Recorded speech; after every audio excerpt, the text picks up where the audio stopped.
மகரிப் நேரத்தில் சிறு குழந்தைகளை வெளியே அனுப்பக்கூடாது. காரணம் அது ஜின்கள் உலா வரும் நேரம் என்று சொல்கிறார்களே, இதற்கு மார்க்க அடிப்படையில் விளக்கம் தரவும். மகரிப் நேரம் வந்துவிட்டால் உங்களுடைய குழந்தைகளை வெளியே விடாதீர்கள். அந்த நேரத்தில் ஷைத்தான்கள் நடமாட்டம் இருக்கக்கூடிய ஒரு நேரம். சிறிது நேரம் கழித்த பிறகு நீங்கள் வெளியே அனுப்பிவிடுங்கள் என்று நபிகள் நாயகம் ஸல்லல்லாஹு அலைஹி வஸல்லம் சொன்னதாக சஹீஹ் முஸ்லிமிலும் இன்னும் பல நூல்களிலும் ஆதாரபூர்வமான ஹதீஸுகள் இருக்கின்றன. அப்ப இந்த மகரிப் ஆன உடனே குழந்தைகளை வெளியே அனுப்பக்கூடாது என்பதில் எந்த மாற்று கருத்தும் கிடையாது. ஆனா இருட்டான உடனே வெளியே அனுப்பிக்கலாம். இருட்டுக்காக ரசூல் ஸல்லல்லாஹு அலைஹி வஸல்லம் அனுப்பக்கூடாதுன்னு சொல்லல. ஷைத்தான்கள் அந்த நேரத்தில் என்ன செய்வாங்கன்னா வேகமாக திரும்பி செல்லக்கூடிய நேரம் என்று சொல்கிறார்கள். அப்ப இந்த இடத்துல தான் நம்ம ஷைத்தான்களை காரணம் காட்டி ஏன் இப்படி சொன்னார்கள். ஷைத்தான் தான் எல்லா நேரத்திலும் இருப்பானே, நம்ம கிட்ட இருக்கிறானே. ஷைத்தான் இல்லாத ஒரு மனிதர் இருக்காங்களா? ஷைத்தான் இல்லாத ஒரு நேரம் இருக்குதா? ஷைத்தான் இல்லாத ஒரு இடம் இருக்குதா? அப்ப எல்லா நேரத்திலையும் எல்லா இடத்திலையும் எல்லா மனிதரிடத்திலையும் ஷைத்தான் இருக்கக்கூடிய நேரத்தில் அப்ப ஏன் ஷைத்தான் நடமாட்ட நேரம் ஏன் சொன்னாங்க? இது நமக்கு ஒரு குழப்பத்தை நமக்கு ஏற்படுத்தும். அதுபோக ஷைத்தான்களுடைய வேலையெல்லாம் பெரியவங்கள்ட்ட தான். அவங்களுடைய டியூட்டி என்ன? மக்களை வழிகெடுக்கிறது தானே. குழந்தை என்ன வழிகெடுக்க முடியுமா? தப்பான எண்ணத்தை உண்டாக்கிட முடியுமா? குழந்தைக்கு திருட சொல்ல முடியுமா? கொலை செய்ய சொல்லி ஏதாவது தூண்ட முடியுமா? கோல் சொல்ல முடியுமா? அப்ப குழந்தைகளுக்கு என்ன மாதிரியான செயல் அவங்க செஞ்சாலும் அவங்க பாவியாக மாட்டாங்க. ஷைத்தானுடைய நோக்கம் எல்லாரையும் பாவியாக்குறது தான். ஷைத்தானுடைய இலட்சியம் என்ன? நல்லவங்களை கெட்டவங்களை ஆக்குறது தான். அப்ப இந்த ஷைத்தான்கள் நடமாடுறாங்கன்னு குழந்தை அனுப்ப வேணாண்டா, பெரிய ஆளுங்க தான் அனுப்பக்கூடாது. பெரிய ஆளு தான் கண்டிப்பா அனுப்பக்கூடாது. அந்த ஷைத்தான்கள் ரொம்ப போர்ஸா நடமாடக்கூடிய நேரத்தில் சின்ன பிள்ளைய விடாதீங்கன்னு சொன்னா பெரிய ஆளுக்கு போய் மாட்டிக்கலாமா? ஷைத்தான்ட்ட பெரிய ஆளுகளை ரொம்ப கெடுத்துட்டு போயிடுவானே. அப்ப இதெல்லாம் வச்சு பார்க்கும் பொழுது நமக்கு ஒரு இப்படி சந்தேகம் வருது. வெளியே விடக்கூடாதுன்னு சொல்லிட்டாங்க, ஓகே. அதுக்கு சொன்ன காரணம் இருக்குதுல்ல, அதுல நமக்கு ஒரு சந்தேகம் வருது. இன்னும் பல ஆதாரங்களோட அது மோதுற மாதிரி நமக்கு தெரிகிறது. இது ஷைத்தானுக்கு சம்பந்தம் இல்லாம தெரியுது. ஷைத்தானுக்கு என்ன ரோல் இருக்குது? குழந்தைகளை ஷைத்தான் என்ன பண்ணிடுவான்? அப்படி பார்க்கும் பொழுது இந்த ஷைத்தான்கிற சொல்லை பொறுத்த வரைக்கும் அது இரண்டு அர்த்தத்துல குர்ஆன்லயும் ஹதீஸ்லயும் பயன்படுத்தப்படுகிறது. ஒன்னு நம்ம உள்ளத்துல ஊடுருவி தப்பான எண்ணங்களை போட்டு நம்மளை வழிகெடுக்கிறான் பாருங்க, அவனையும் ஷைத்தான் என்று சொல்லுவான். நம்ம நல்ல காரியம் செய்யணும்னு நினைப்போம், அதை தடுத்துருவான். நம்ம கெட்ட காரியம் செய்யக்கூடாதுன்னு நினைப்போம், அதை செய்ய வச்சிருவான். இந்த வேலையை யார் செய்கிறானோ அவனும் ஷைத்தான் என்று சொல்லப்படுகிறான் மார்க்கத்தில். அதுக்கு ஆதாரம் இருக்கிறது. இன்னொன்னு, கெட்ட செயல் தீங்கு விளைவிக்கக்கூடிய செயலை செய்யக்கூடிய மனிதர்கள், தீங்கு விளைவிக்கக்கூடிய செயலை செய்யக்கூடிய மிருகங்கள், இதுகளையும் ஷைத்தான் என்று சொல்வது மார்க்கத்தில் உண்டு. இப்ப திருக்குர்ஆன்ல எடுத்து பார்த்தால் கூட முனாஃபிக்குகளை பற்றி அல்லாஹ் திருக்குர்ஆன்ல சொல்றான். முனாஃபிக்குன்னா என்ன? முஸ்லீம்களை பார்த்தா நாங்களும் முஸ்லீம்கள் சொல்லிக்கிடுவாங்க. அவங்களுடைய ஆட்கள்கிட்ட போனாங்கன்னா உங்களை சேர்ந்த ஆட்கள் தான் சொல்லுவாங்க. டபுள் கேம் விளையாடுறவங்க, ரெட்ட வேஷம் போடுறவங்க தான் முனாஃபிக்குங்கிறது. ஒரு நிலையில இல்லாம இடத்துக்கு தகுந்த மாதிரி தங்களுடைய நிலையை மாற்றிக்கொண்டு நடிப்பாங்க. இந்த நடிக்கிறவங்களுக்கு பேரு முனாஃபிக்கு. இதை பற்றி அல்லாஹ் சொல்லும் பொழுது இதா லகுல்லதீன ஆமனு காலு ஆமன்னா, மூமின்களை பார்க்கும் பொழுது முஸ்லிம்களை பார்க்கும் பொழுது நாங்களும் மூமின்கள் தான் முஸ்லிம்கள் தான் என்று சொல்கிறார்கள். ஒய்தா கலவு இலா ஷயாத்தீனிஹிம், அவங்களுடைய ஷைத்தான்களோட போய் சேர்ந்திருக்கும் பொழுது இன்னாமாக்கும், நாங்கள் உங்களை சேர்ந்தவர்கள் தான், இன்னமா நஹனு முஸ்தஹ்சிஊன், நாங்க கேலி பண்றதுக்காக அங்க போய் நடிச்சுக்கிட்டு இருக்கிறோம், நாங்க உங்க ஆளுக்கு தான் சொல்றாங்க. இது அல்லாஹ் சொல்லும்போது எப்படி சொல்றான்னு கேட்டா, ஒய்தா கலவு இலா ஷயாத்தீனிஹிம், அவங்களுடைய ஷைத்தான்கள்ட்ட போகும் பொழுதுங்கிறான். இந்த இடத்துல சைத்தானுக்கு சைத்தாண்ட அர்த்தம் அவங்களுடைய லீடர்ஸ் இருக்காங்கல்ல, தலைவர்கள், கெட்ட தலைவர்கள். இந்த கெட்ட தலைவர்களை அல்லாஹ் குறிப்பிடுவதற்கு என்ன வார்த்தையை பயன்படுத்துறான்? சைத்தான்ங்கிற வார்த்தையை பயன்படுத்துறான். அப்ப அவர்கள் சைத்தான்கிட்ட போய் அப்படி பேசிட்டு இருந்தாங்க இல்ல, அவங்களுடைய தலைவர்கள் இருப்பாங்கல்ல, வழிகெடுக்கக்கூடிய தலைவர்கள், அவங்களுக்கு தான் அல்லாஹ் சைத்தான்கிறான். நம்மள்கிட்ட வந்தா முஸ்லீம்ங்கிறான், சைத்தான்கிட்ட போனவன உங்க ஆளுன்னு சொல்லிக்கிறான். அப்படின்ற இந்த சைத்தானுக்கு வார்த்தை இதுக்கும் பயன்படுத்தப்படுறத பார்க்கிறோம். அப்ப நபிகள் நாயகம் ஸல்லல்லாஹு அலைஹி வஸல்லம் அவங்க காலத்துல ஒரு கவிஞர் நல்ல கவிஞன் இருக்காங்க, அது ரொம்ப கம்மி. கவிஞர்கள்ல புலவர்கள்ல நல்ல புலவர்கள் நல்ல கவிஞர்கள் சொல்றதா இருந்தா 1000ல் ஒருத்தன் கூட தேர மாட்டான். பாக்கி எல்லாருமே என்ன செய்வான்? அம்புட்டும் பொய். கவிதைனால பொய் தானே, கவிதைக்கு பொய் அழகுன்னு வச்சிருக்கிறாங்க. கவிதைன்னா என்ன செய்யணும்? பொய் சொல்லணும், அதான் கவிதை.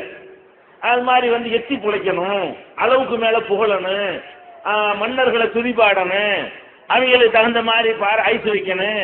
இதுதான் இந்த கவிஞர்களுடைய வேலை. இந்த கவிஞர்களை ரசூல் ஸல்லல்லாஹு அலைஹி வஸல்லம் செஞ்சாங்கன்னா பல சந்தர்ப்பங்கள்ல கண்டிச்சிருக்கிறாங்க. அப்ப ஒரு கவிஞன் பாடல் பாடி கொண்டிருக்கிறத பார்க்கும் பொழுது அந்த சைத்தானை பிடிங்கிறாங்க.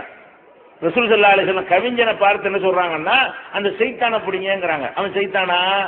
அவன் மனுஷன், நம்மள மாதிரி ஒரு தாய் தந்தைக்கு பிறந்த ஒரு மனிதன். அப்ப மண்ணால் படைக்கப்பட்ட ஒரு மனிதன், அவன் நெருப்பால் படைக்கப்பட்டவன் இல்ல. ஆனா அவனை என்ன செய்யறாங்க? ரசூல் ஸல்லல்லாஹு அலைஹி வஸல்லம் சைத்தான்னு சொல்லி இருக்கிறாங்க. அல்லாஹ்வும் சைத்தான்னு சொல்றான், கெட்ட மனுஷனை. அதே மாதிரி இவங்கள ஒரு கவிஞனை ரசூல் ஸல்லல்லாஹு அலைஹி வஸல்லம் அவர்கள் சைத்தான்னு சொல்றாங்க. அதே மாதிரி இந்த விஷ ஜந்துகள்லாம் இருக்குல்ல, பாம்பு, பல்லி, பூரான், தேளு, இதுகளெல்லாம் சைத்தான்னு சொல்லலாம். கெட்டது செய்யக்கூடியதை எல்லாம் என்ன செய்யலாம்? சைத்தான் என்று சொல்லலாம். அப்ப இப்ப உதாரணமா சொன்ன அய்யூப் நபி அவர்களுக்கு பலவிதமான நோய்களுக்கு உள்ளாகி தாங்க முடியாம போகும் பொழுது இந்த நோய்களுக்கெல்லாம் என்ன காரணம்? இன்றைய அறிவியல்ல இப்ப கண்டுபிடிச்சு சொல்றாங்க, கிருமிகள் தான் காரணம்னு சொல்லி. அவர் அந்த நோயை சொல்லும்போது என்ன செய்வார்னா, ரப்பி அன்னி மஸ்ஸனிய துர் வந்த அரஹமுர் ராஹிமீன், இறைவா எனக்கு ரொம்ப நோய் ஏற்பட்டு விட்டது, நீ தான் கிருபை செய்யணும் அப்படின்னு சொல்லும் பொழுது இன்னொரு இடத்துல எப்படி சொல்லுவார்னு கேட்டா, இன்னி மஸ்ஸனிய சைத்தானும் நுசுபின் வாதா, சைத்தான் எனக்கு பெரிய கஷ்டத்தை கொடுக்குறானே, சைத்தான் எனக்கு நோயை தந்துட்டானே என்று அவர் என்ன செய்யறார்? அய்யூப் நபி பிரார்த்தனை செய்தார் என்று திருக்குர்ஆன் சொல்லுது. சைத்தான் நோயை கொடுப்பான், நோய் கொடுக்கறதுக்கு இல்லாம அவனுக்கு அதிகாரம் இருக்கிறது. மனசுல நுழைஞ்சி கெட்ட எண்ணத்தை உண்டாக்குற அதிகாரம் அவனுக்கு இருக்கே தவிர பணத்தை கொடுக்கிறது, பணத்தை எடுக்கிறது, பிள்ளைய கொடுக்கிறது, பிள்ளைய எடுக்கிறது, இந்த மாதிரியான பாக்கியங்கள்ல கை வைக்கக்கூடிய அதிகாரத்தை சைத்தானுக்கு அல்லாஹ் கொடுக்கல. அப்ப எதுக்கு சொல்றாங்க? அந்த நோய்க்கு சில காரணங்கள் இருக்கும்ல, அந்த காரணங்களை சொல்லும் பொழுது என்ன செய்யறாங்க? சைத்தான் அந்த மாதிரி இந்த பாடு படுத்துறானே அப்படின்னு சொல்றாங்க அய்யூப் நபி. இது அல்லாஹ் குர்ஆன்ல சொல்லி காட்டுறான், சைத்தான் தான் வார்த்தை. அந்த மாதிரி நம்ம பார்க்கும் பொழுது இந்த இரவில் சூரியன் மறைந்த உடனே குழந்தைகளை வெளியே விடாதீங்க, சைத்தான் நடமாடுற நேரம் அப்படின்னு சொன்னாங்களே, அது நெஜ சைத்தான சொன்னாங்களா? இந்த மாதிரி சைத்தான சொன்னாங்களா? நெஜ சைத்தான சொல்லி இருக்க மாட்டாங்க, நமக்கு விளங்குது. ஏன்னா சைத்தான் குழந்தைகளுக்கு இருக்க வேலையே கிடையாது. யார வழிகெடுப்பான்? அதாவது பருவம் அடைந்தவர்களை தான் வழிகெடுப்பான். பருவம் அடைந்தவர்கள் செய்யக்கூடிய செயல்களுக்கு தான் கூட்ட பரிசும் தண்டனையும் இருக்கிறது, குழந்தைகளுக்கு எதுவுமே கிடையாது. அப்ப இந்த இடத்துல சைத்தானுக்கு நேரடி அர்த்தம் கொடுக்காம இந்த அர்த்தம், கெட்டல் செய்யக்கூடிய பொருள்கள், ஜீவன்கள் என்று எடுத்துக்கொண்டோமையானால் அது ரொம்ப பொருத்தமாக இருக்கும். ஏன்? நீங்க சூரியன் மறையும் பொழுதுதான் எல்லாமே கூடுகளுக்கு திரும்பும். சூரியன் மறையக்கூடிய மறைஞ்சோன்னு மகரிபான உடனே தான் ஒவ்வொரு பிராணிகளும் அவங்கவுங்களுடைய இடத்துக்கு போய் செட்டில் ஆகக்கூடிய நேரம். தேல் ஓடிக்கிட்டு இருக்கும், பாம்பு ஓடிக்கிட்டு இருக்கும், பூரான் ஓடிக்கிட்டு இருக்கும். அவையும் தன்னுடைய இருப்பிடத்திற்கு போய் செட்டில் ஆகக்கூடிய நேரத்தில் குழந்தைகள் போச்சுன்னு சொன்னா இன்னும் இடைஞ்சல் பண்ணி விட்டுரும். குழந்தைகள் வெளியே போனுச்சுன்னு வைங்களேன், அப்ப பெரிய ஆளுக்குன்னா கவனமா இருந்துக்கிறோம். அதுதான் குழந்தைக்கு மட்டும் உள்ள மேட்ரு. அதுதான் பெரிய ஆட்கள் பார்த்து நடந்துக்கிறோம். இது பாம்பு, இது தேளு, பள்ளி நமக்கு தெரியும். ஆனா குழந்தைக்கு என்ன தெரியும்? அது பாம்பும் தெரியாது, பழுதும் தெரியாது.